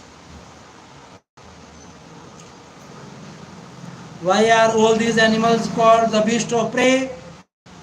Its answer is, all these animals kill others in order to get their food. They prey so that they can survive in the jungle. What is the theme of the poem? How to tell wild animals. Its answer is, the theme of the poem is the creation of humor. The poet suggests humorous ways to identify the wild animals. How does a chameleon look in appearance? Its answer is, a chameleon looks like a lizard and small in size. It has neither ears nor wings. It can change its color. Dear friends, brothers and sisters, भाइयों बहनों, आप सभी का धन्यवाद। आज इस शाम की सुंदर सभा में आपकी उपस्थिति का आपका अभिनंदन, आपके होने का अभिनंदन, आपकी मौजूदगी, आपका वजूद काबिल तारीफ। इस शाम की सभा में, संध्या काल में, हम इस भारतीय संस्कृति, हमारी महान प्राचीन परंपरागत विरासत, जिसे हमारे भारत का हर बच्चा, बूढ़ा व जवान, इसकी प्राचीन परंपरागत विरासत के होने का गर्व करता है। ये भारतीयता, ये हिंदुत्व का महान, परम और चरम उद्देश्य जीवन में कि हर धर्म, जाति, मजहब का ये भारत की संस्कृति सम्मान करती है, सबका अभिनंदन व आदर करती है। जिसमें कहा गया है, ऊंच नीच सब धर्मों का सत्कार हम करें, एक डोर में पिरोना प्रेम सुई चला करके। भाइयों बहनों, क्या सुंदर अरदास लिखी गई है। अरदास कर रहे हैं प्रभु, शीश झुका करके अच्छे कामों में सफलता पाएं, दुआएं आपकी पा करके। अर्थात एक शिष्य भगवान से प्रार्थना करता है, सिर झुका करके, नतमस्तक होकर के, ये भगवान ईश्वर अल्लाह राम गॉड वाहिगुरु, तू बख्शनहार है, तू हमेशा ही बख्शनहार है और मैं हमेशा ही गुनाहगार हूँ। मेरे गुनाहों की माफ़ी के लिए मैं आपसे प्रार्थना करता हूँ। शिष्य हमेशा ये निवेदन करता है, जिसका भाव है कि हम अपने आत्मिक रूप से निम्रता, दीनता धारण करते हुए इतने मजबूत, आत्म बलशाली हो जाते हैं, फिर हम हर नेक क्षेत्र में आगे बढ़ने लगते हैं। ये सपना हमारे हर भारतीय युवा का है, बच्चे, बूढ़े, जवान का है कि वो जीवन में कैसे खुशियों को हासिल करे, कैसे जीवन में परम सुख हासिल करे, उसे परम शांति कैसे मिले, और इसके अलावा हर समय परमानंद की खोज में लगे रहते हैं। परंतु भाइयों बहनों, हम ये भूल जाते हैं कि ये परमानंद बाहर किसी दुकान, मकान, जमीन, किसान, किसी भी प्रकार से प्राप्त नहीं हो सकता। इसकी खोज मनुष्य को, जीव प्राणी को अंदर ही करनी पड़ती है। ये आत्मिक खजाने, ये ऐसे खजाने जो अखुट खजाना, जिसके बारे में कहा, बेपरा शहंशाहों के शहंशाह श्याम स्थाना जी महाराज के प्रवचन आज 1 सितंबर के दिन आपको, आपके साथ रूबरू करते हैं। क्या लिखा बेपरा श्याम स्थाना जी महाराज ने? गुरु शब्द की महिमा अपरंपार है। यानी गुरु शब्द कितना महान है। जो गुरु ने शब्द दिया होता है, गुरु शब्द की महिमा अपरंपार है। गुरु शब्द की गूंज सुनकर काम, दुख, जगत जेतु वैरी भयभीत होकर दूर से भाग जाते हैं। गुरु शब्द की गूंज में इतनी बड़ी शक्ति है। गुरु शब्द सारी समस्याओं का एकाएक सॉल्यूशन हल है। गुरु शब्द कच तो सच, लोहे तो लाल बना देता है। गुरु शब्द भक्ति का अनमोल खजाना है। गुरु शब्द ऐसा खजाना है जो कदे खुटता दे खुरदा नहीं है। तो भाइयों बहनों, गुरु की महिमा के बारे में क्या लिखा हमारे धर्म ग्रंथों में? गुरु जहाज खेवट गुरु, गुरु बिन तरया ना कोए, गुर प्रसादे प्रभ पाइये, गुरु बिन मुक्त न होए।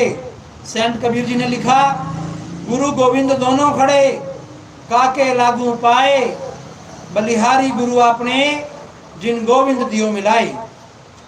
और हमारे महान पवित्र आदरणीय महाग्रंथ श्री गुरु ग्रंथ साहब की वाणी भी इस बात का साक्षी है। क्या लिखा उन्होंने?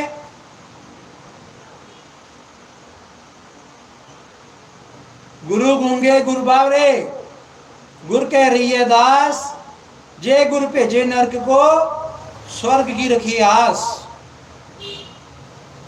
संतों महापुरुषों ने हमें समझाने की कोई कमी नहीं छोड़ी। गुरु की महिमा महान बताई गई है। और गु का मतलब अंधकार, रू का मतलब प्रकाश। एक ऐसा जिस्मानी गुरु जो अंधेरे में प्रकाश करता है, और उससे हमारी धरती कभी खाली नहीं हुई। समय समय पे अनेक संत महापुरुष इस धरती पे आते रहे हैं। ऐसे पीर पैगंबर अवतारों की धरती, ऋषि मुनियों की यह धरती है, और हम इसके ऋणी रहेंगे ही रहेंगे। चाहे बच्चा भगवान बन जाए तो भी अपने माँ बाप का ऋण नहीं चुका सकता, ऐसे ही कोई भी मनुष्य इस धरती माता का, भारतीय धरती माता का ऋण नहीं चुका सकता। यानी अपने ऊपर अहम या अहंकार नहीं कर सकता होने का।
धन्यवाद।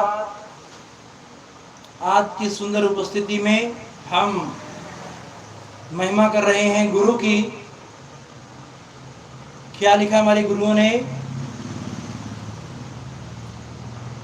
अल्प अज्ञानी हम हैं, खुशियां आपसे चाहते हैं।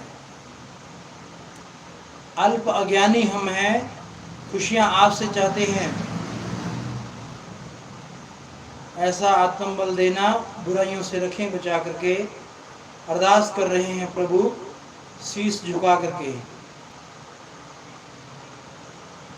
अल्प अज्ञानी यानी एक शिष्य अपने गुरु से पुकार करता है कि मैं अबोध, अनजान, नादान, अल्प ज्ञानी बालक हूं। मेरी अज्ञानता यदि मैं गिनने लगूं तो अनगिनत है, लेकिन तेरे महान उपकार, तेरे आशीर्वाद मेरे ऊपर इतने अधिक हैं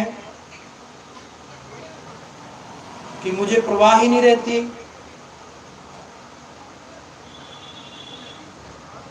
क्योंकि आप महाबलशाली हैं, सर्वशक्तिशाली हैं और सर्वव्यापी हैं। दूसरी में आगे क्या लिखा? विद्या व भक्ति का दाता दान हमको दे देना। प्रेम व भक्ति का दाता दान हमको दे देना। एक शिष्य अपने गुरु से मांगता है कि मैं आपसे बस यही चाहता हूँ कि आप मुझे विद्या का दान दें, प्रेम का दान दें।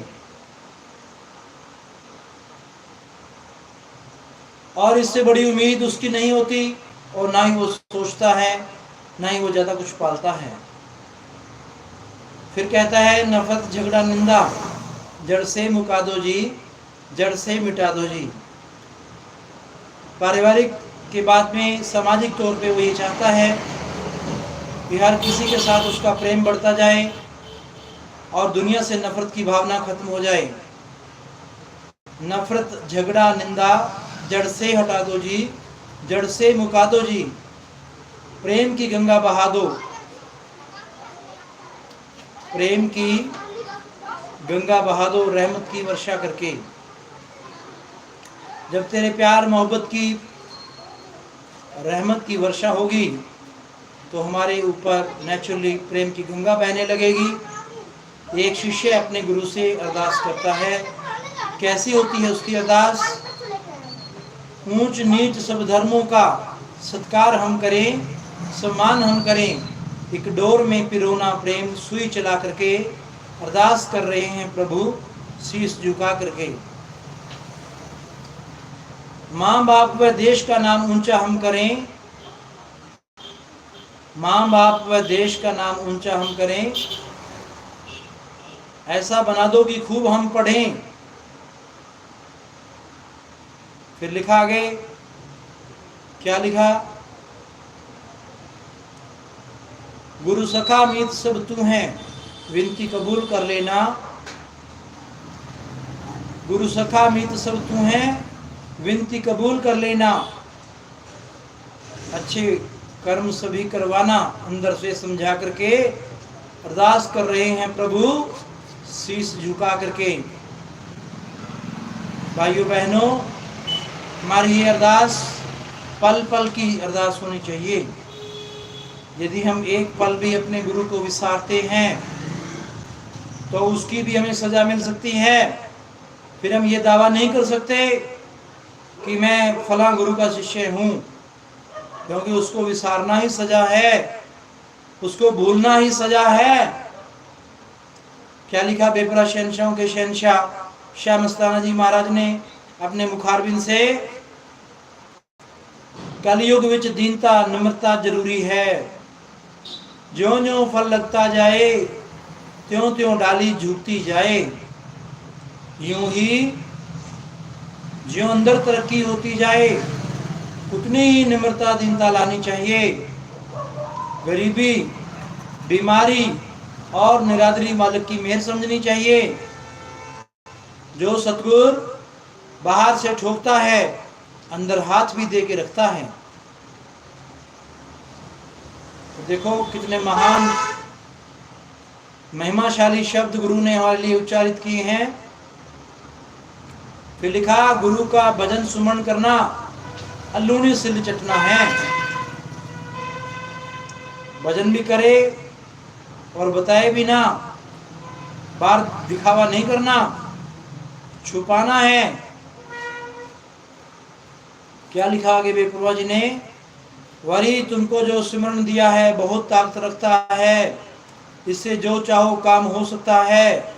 इसको जपने से शेर भी रास्ता छोड़ देता है, इसको जपने से चलती गाड़ी भी रुक जाती है, पर तुमने जपना है सतगुरु के दर्शन के लिए। फिर लिखा बेप्रभा जी ने, वरी सुमन जुबान से करना पड़ेगा, फिर ये हृदय अपने आप जपने लग जाएगा। जैसे सिल पर पत्थर पर रस्सी के निशान पड़ जाते हैं जब भौणी चलाते हैं, ऐसे ही ये हृदय अपने आप नाम जपने के योग्य बन जाएगा। पहले तो आपको शुरू में जपना पड़ेगा, अभ्यास करना पड़ेगा, लेकिन बाद में अजपा जाप शुरू हो जाएगा, अखंडनीय जाप अपने आप शुरू होने लगेगा। फिर समझ लेना कि आपकी असली प्रीत भगवान से हो चुकी है और आपको सबसे ज्यादा विनम्र होने की जरूरत है।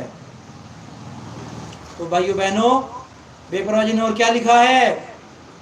शहनशाहों के शहनशाह श्याम मस्ताना जी महाराज अपने वचनों में फरमाते हैं, प्रेम रूप में गुलबहार युगों युग से दोनों जहान का साथी प्रेम रूप में सतगुरु रहता है। फिर लिखा शहनशाह जी ने, जो मस्ताने का हो गया मस्ताना उसका हो जाता है। फिर लिखा शहनशाह जी ने, बेप्रवाहों के बेप्रवाह श्याम मस्ताना जी महाराज फरमाते हैं कि ये जो आपके अंदर मन है ये थानेदार है।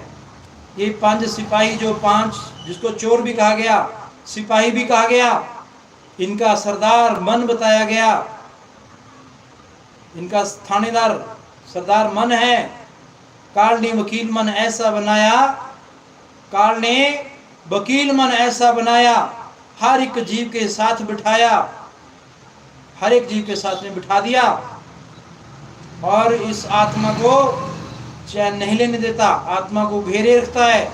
कभी काम, कभी क्रोध, कभी लोभ, कभी मोह, अहंकार, मन, माया, विषय, विकार, गंदगी, ऐसी से जकड़ी रहती है आत्मा। कैसे निजात हासिल करेगी, कैसे छुटकारा पाएगी? इतने बड़े बड़े डिजाइन तो बना लिए, इतनी ऑनलाइन टेक्नोलॉजी आज हम चला के बैठ भी गए और हम डाउनलोडिंग के, रिकॉर्डिंग्स के आदि बन भी गए। इसके अलावा अनेकों कर्म ऐसे करने लग गए जो कि इलीगल हैं, लेकिन हम ऐसा करते हुए फक्र करते हैं, प्राउड करते हैं कि हम ही कर सकते हैं और नहीं कोई कर सकता है। तो भाइयों बहनों, ऐसी सोच के अंदर हमें निम्रता, दीनता लानी होगी यदि हमें हमारे देश को, समाज को और भी ज़्यादा ऊपर उठाना है, विकसित करना है, अहंकार को छोड़ना है। आप सभी सुन रहे हो भाइयों बहनों, आप एक जज की भूमिका निभा रहे हो। जो बोलता है वो वक्ता होता है, वो एक वकील की भूमिका निभा सकता है, लेकिन आप सुन रहे हैं इसलिए आप बड़े हैं और आप उस ऊर्जा को, तेजस्विता को प्राप्त कर रहे हैं। तो आपसे गुजारिश है, आपसे निवेदन है कि आप जो भी शब्द सुन रहे हैं, इन शब्दों को ऐसे श्रवण करें ताकि आपके जीवन को बदलने वाला एक ऐसा आपका परम चरम लक्ष्य बन जाए जीवन का, और आप इन शब्दों के द्वारा अपनी आत्मिक शांति प्राप्त करें। आत्मिक शुद्धिकरण के लिए हमें महापुरुषों ने अनेक शब्द दिए हैं, अनेक धर्म ग्रंथों की रचना की है, अनेक धार्मिक स्थलों पर हम जाते हैं, लेकिन प्रकृति से हम दूर नहीं होते हैं। अपनी प्रकृति के साथ हमेशा अपने आप को जोड़ कर रखना है और जिस पंच भौतिक तत्वों से हम बने हैं उनके साथ अपने आप का साक्षात्कार करना है, और उस साक्षात्कार में ही भगवान के होने का आभास करेंगे तो हमें कभी भी किसी भी प्रकार की बुराई, बीमारी, कमजोरी, लाचारी, बेगारी सता नहीं सकती। क्यों? क्योंकि परमात्मा के खुद होने की अनुभूति हम प्राप्त कर लेते हैं उस स्थिति में। तो भाइयों बहनों, शहनशाहों के शहनशाह श्याम मस्ताना जी महाराज, बेप्रवाहों के बेप्रवाह आगे क्या फरमाते हैं कि जैसे रेडियो, टीवी से आने वाली तरंगों से दूसरे मुल्क की बात सुनी जा सकती है, ऐसे ही वो धूमधाम से आने वाली आवाज को सुना जा सकता है। क्या महान संदेश हमारे महापुरुषों ने, शहनशाहों के शहनशाह श्याम मस्ताना जी महाराज बलोचिस्तानी जी ने दिया। देश 47 में आजाद हुआ, हमें अनेकों प्रकार की आजादियां दिला गए वो महापुरुष जान कुर्बान करके, लेकिन आत्मिक आजादी अभी बाकी थी। इस आत्मिक आजादी के लिए शहनशाहों के शहनशाह श्याम मस्ताना जी महाराज आए और उन्होंने इस आत्मा को जगाया। वही महान संदेश जो हमारे महापुरुषों ने दिया कि जागो, जाग जाओ, अपनी आत्मा को अंदर से जगाओ। बाहर से तो हम जागे हुए हैं, लेकिन हमारी आत्मा सोई हुई है। यदि हम निस्वार्थ परमार्थ पुरुषार्थ के मार्ग पे नहीं चलते, ये भाइयों बहनों, हमारे को महान संदेश हमारे महापुरुषों ने हमारे धर्म ग्रंथों के माध्यम से भी दिया और खुद आकर के खुद भगवान के रूप में आए, आ रहे हैं, आते रहेंगे। ये धरती कभी महापुरुषों से खाली नहीं होती। तो भाइयों बहनों, हमें अपने महापुरुषों और ऋषि मुनियों अवतारों जो भी समय समय पे इस धरती पे आए, उनके सम्मान में जितनी भी उनकी महिमा या उपमा गाएं वो कम पड़ती जाएगी। क्या लिखा हमारे महापुरुषों ने?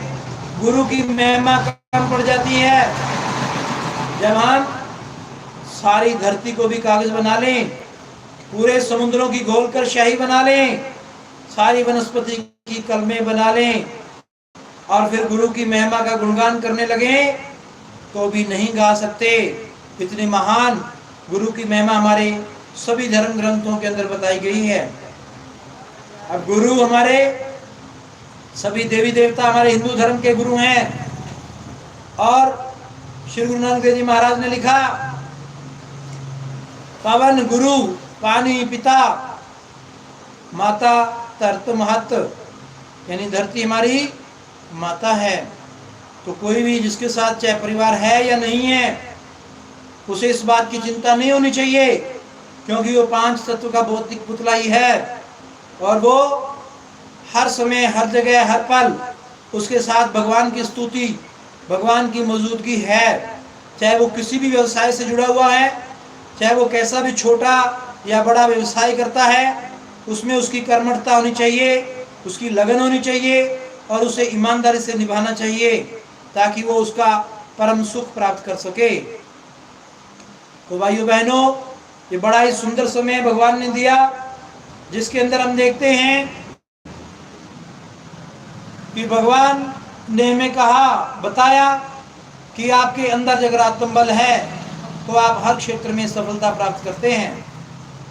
चाहे कितनी भी बुराइयां हैं, कितनी भी कमजोरियां संकीर्णताएं हमारे मानसिक दिमाग में क्यों ना भरी हुई हो, लेकिन फिर भी अगर हमारे साथ भगवान के होने की, उसकी मौजूदगी का हर समय एहसास अंदर रहेगा, जैसे सूरज की रोशनी का एहसास हम पाकर जाग जाते हैं, ऐसे ही हमारी सोई हुई आत्मा उस परमात्मा रूपी रोशनी को पाकर जागी रहती है, उसी में खोई रहती है, उसी का ही गुणगान करती रहती है। जब आत्मा, तो फिर आत्मा को ये 5 चोर घेरने की हिम्मत नहीं करते, क्योंकि जब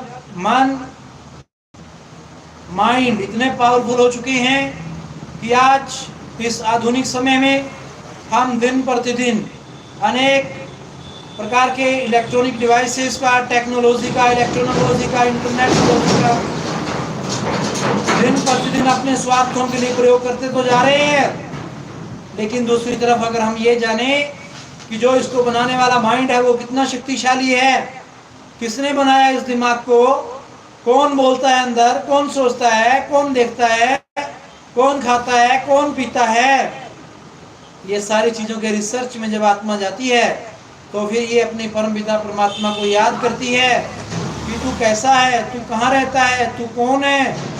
ये सब चीजें फिर उसके साथ में साक्षात्कार वो करती है, जो कि एक बड़े से बड़े ज्ञानी, ध्यानी और शिक्षक का भी कर्तव्य बनता है।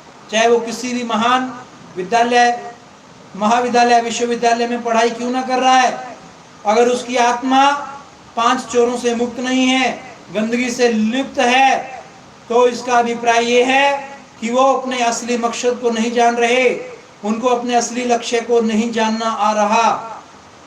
तो भाइयों बहनों, बुजुर्गों, बच्चों, चाहे आप विद्यार्थी हैं, व्यवसायी हैं, या फिर आप किसी भी सेवा क्षेत्र से जुड़े हुए हैं, आपका लक्ष्य बनता है जीवन के अंदर परम और चरम लक्ष्यों को निर्धारित करना और अपने अंतिम लक्ष्य जो इस आत्मा का परमात्मा से मिलन का है, हर किसी बच्चे, बूढ़े, जवान का है। वो अधिकार हम सबसे पहले लेकर जन्म से ही पैदा हुए हैं, और हमारे बहुत से ऐसे बचपन के साथी जो जन्म से ही माँ के गर्भ से ही ऐसी शिक्षा ले चुके थे, जिनका नाम इतिहास में आज भी दर्ज है। इतिहास इस बात का साक्षी है। अभिमन्यु, और देखिए लवकुश, और देखिए ध्रुव, और देखिए ऐसे महान संतान एकलव्य, जो कि अंदर से ही माँ के गर्भ से ही जान चुके थे। तो बचपन की भक्ति को बताया हमारे संतों ने, महापुरुषों ने, कि ये पहले दर्जे की भक्ति है। जितना कोई करेगा उतना ही ऊंचा उठेगा। और जवानी की भक्ति बताया दूसरे नंबर की भक्ति है। ये भी बहुत महान भक्ति है, क्योंकि युवा अवस्था के अंदर भगवान का नाम याद करना अपने आप में खंडे की धार पे चलने के बराबर है। बहुत बड़ी बात है यदि युवा भगवान की भक्ति में डूबता है। लेकिन युवाओं की उपेक्षा इस बात से की जाती है कि युवाओं का अभी कोई समय नहीं है। तो भाइयों बहनों, मौत का भी कोई समय नहीं है। क्या किसी के पास कोई लाइसेंस है कि कब इस आत्मा ने इस शरीर को त्याग देना है, कब इस शरीर रूपी पिंजरे से आत्मा को आजाद होकर उड़ारी मारना है? इसका कोई समय निश्चित नहीं है। इसलिए युवा अवस्था में अगर आप हैं तो भी आपको भगवान का धन्यवाद करना चाहिए कि भगवान ने आपको अति सुंदर समय बख्श दिया और आपने अपने जीवन का वो अमूल्य समय भगवान को दे दिया जिसकी भगवान को देने की जरूरत थी। और बुढ़ापे में अगर भगवान को याद करते हैं तो ये पिछले पहर की बात है। ये हमारी मजबूरियों को दर्शाता है, लाचारियों को दर्शाता है, विवशताओं को दर्शाता है कि हमें इच्छुक तो नहीं थे लेकिन करना पड़ रहा है। तो फिर भगवान का फल भी वैसा ही मिलता है जैसी भावना से राम झरोखे बैठ के सबका मुजरा ले, जैसी जिसकी भावना तैसा ही फल दे। तो भाइयों बहनों, ये विचार, ये संदेश, ये सोच, ये वाणी, ये उस भगवान के द्वारा बख्शी गई एक अनमोल उपहार है और उसके लिए हम जितना भी धन्यवाद करें उतना ही कम है। आप सभी का बहुत बहुत धन्यवाद। धन्यवाद, आपकी मौजूदगी हमेशा बनी रहे। धन्यवाद, धन्यवाद, धन्यवाद।